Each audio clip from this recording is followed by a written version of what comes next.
Welcome, or welcome back. I was just checking how much time I have remaining on my memory storage in my phone. Apparently another 40 minutes, so who knows, maybe one more talk. It depends on how long this ends up going. Maybe it'll be split up into two things, because my mind's already a little bit split as to where I want to go. I was going to talk about expectations.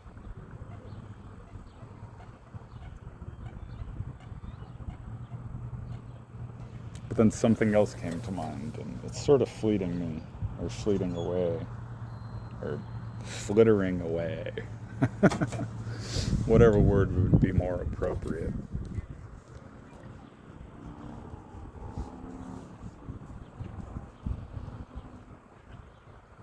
Oh yeah, it was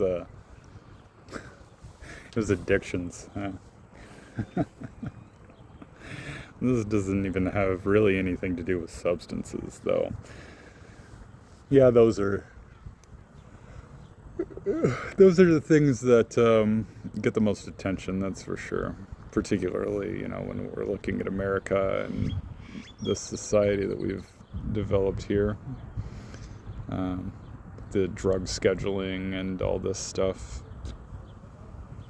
Substances, our addiction to substances is talked about very heavily. But I was laughing as I kind of came to the realization, or maybe not came to the realization. I'm sure I've been here before, but remembered again that it's not just substances that people are addicted to, and I guess whenever you boil it down, you could even say that it is substances that people are addicted to, because our body is a chemical factory after all. It does produce all the chemicals that you can find, or it's capable of producing almost every chemical that you can find naturally in the world, as far as drugs go and all that, like dopamine, serotonin,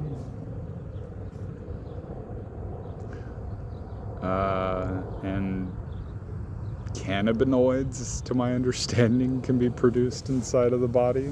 So you can be high, literally, without ever having taken any weed, or smoking any weed, or taking a dab, or whatever. However it is that you prefer to... Oh, excuse me. I hope nobody caught that. Oh, gosh. However it is that you prefer to consume your drugs, I guess, or whatever drugs you happen to prefer to consume, I suppose. But your body is capable of producing them all. It makes me wonder about slight variations too, and I'm sure it's possible, because DMT is another thing that's produced within the body, and that's the trip of a lifetime, to my understanding. I've never personally tried neither 5-MeO DMT nor an NDMT, two different variations of it.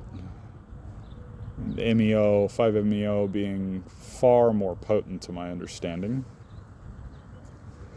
and producing different effects, whereas NN is very visual.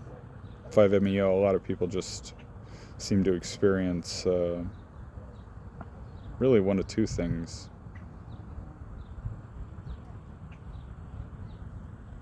I guess if you could boil it down, it'd be the light and the dark, but the void is what came to mind also. And I suppose if you're going to insist upon polarizing things, heaven would be the opposite pole. Source, God.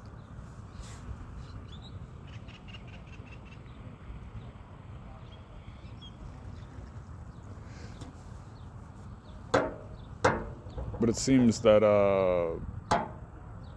the most common thing that people are addicted to, and I would say even food is more so a candidate than drugs, because everybody eats. Some more, some less, sure. And perhaps the people that have less food have the opportunity to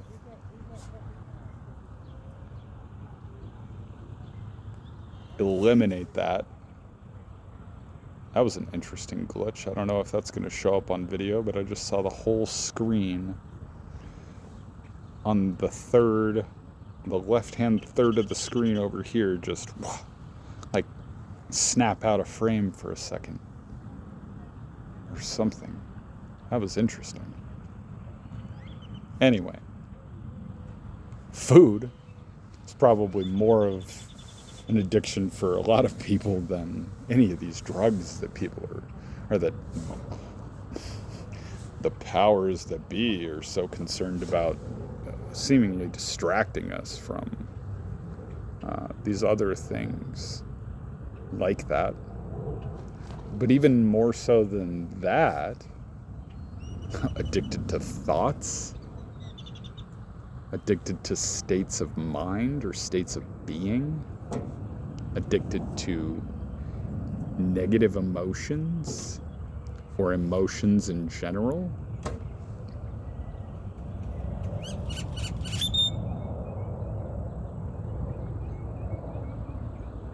And that's even more prevalent than food, like by a lot. I don't remember the number of thoughts that they say that people have throughout the day, but I want to say it's in the tens of thousands, if not thousands, whatever. It's really kind of irrelevant. It's more often than 3 square meals a day, or 5 small meals a day, or 7, or what. It's less, no matter the case. You could eat 50 meals a day. I don't know how you would manage that unless if you're eating a cashew or a handful of cashews 50 times a day, or you're snacking on chips 50 times a day, or whatever, like junk food kind of things with very low caloric intake or nutritional value that just run through your system and cause you to crave more because your body isn't getting what it needs.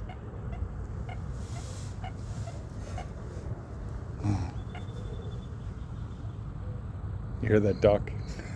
Cute little duck.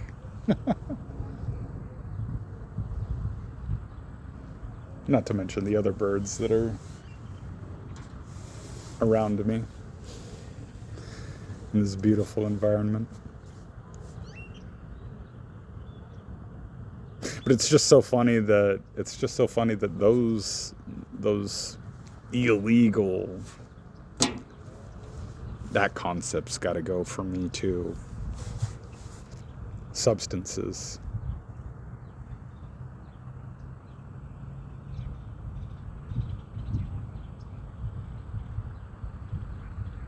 Are being highlighted. And that's why it seems to me like it's obvious that it's a distraction.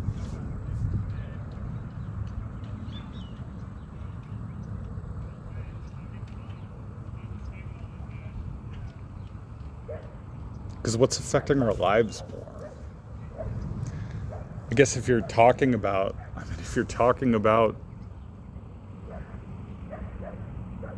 for instance, meth or heroin, and I'm not saying these things are good or bad, really. Yeah, you can get really, really far down the hole doing it multiple times a day. Particularly cocaine, for instance, because it's very short-lived within the body. I'm sure people have become addicted to DMT, for instance, and that's very, very short-lived in the body, even less than cocaine. I think cocaine's like, I think I looked it up once. I've never tried it myself, but something like 45 minutes to an hour and a half or something that it stays in your system actively.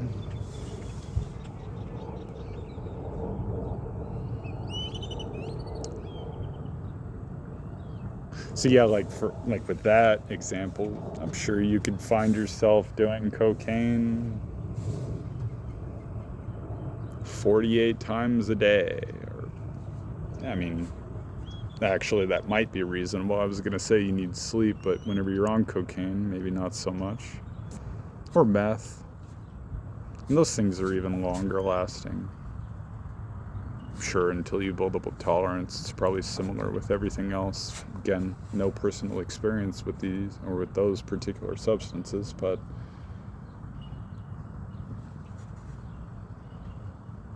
even if, for instance, meth stayed in your system for 6 hours or 8 hours, and as you build a tolerance, you have that, or you cut it in thirds or whatever, you're only doing it like 12 times a day. So like, what's affecting your life more? Thoughts that you think day in and day out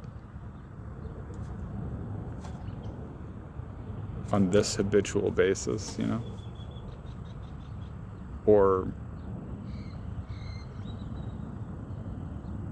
and really, I mean, it's sad because the people that are usually on those substances are trying to cope. And I imagine with exactly what it is that I tried to use the substances I did to cope with, which is a severe disconnect.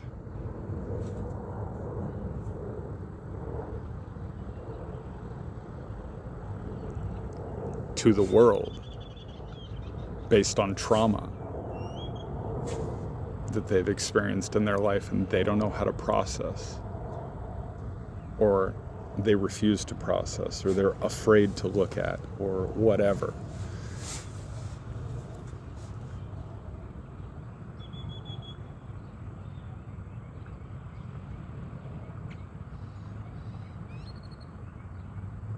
And really, I guess, to go a little further down the hole of this,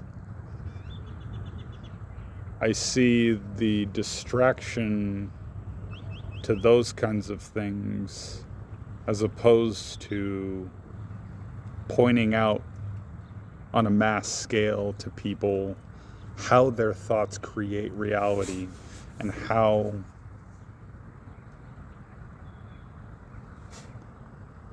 they're giving away their power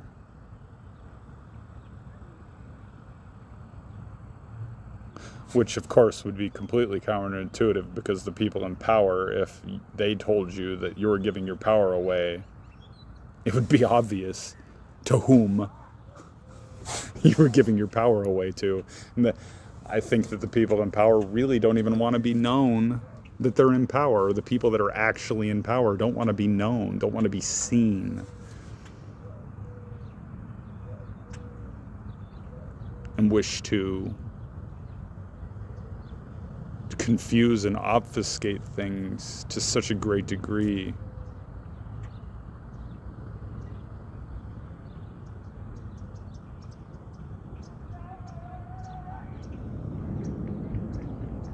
that you continue to pay attention to the wrong things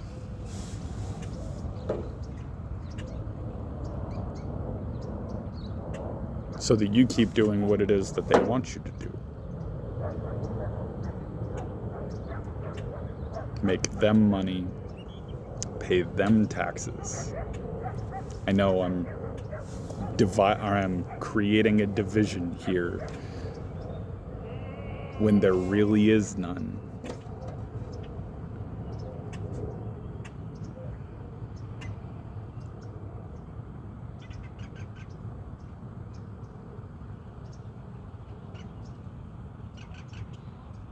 And it is all illusion.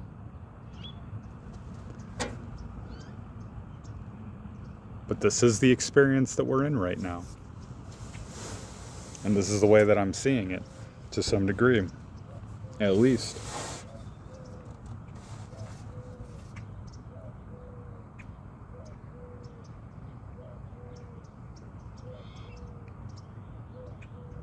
And I just think that we should be afforded the opportunity and encouraged with the opportunity to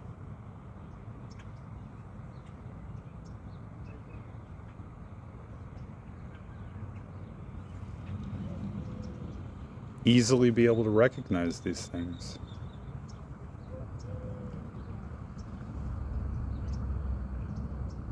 And I suppose that's part of the reason why I'm here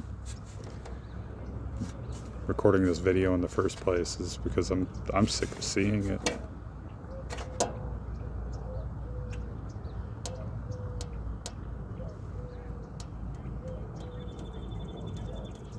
And I can't change anybody. I don't hope to change anybody, honestly. But I would like to empower you and encourage you, like I always do, that you are the agent of change. You're the one that changes the world for yourself. You're the only one that can. And you can do it. You have it in you. You're enough. You're good enough. More than, really.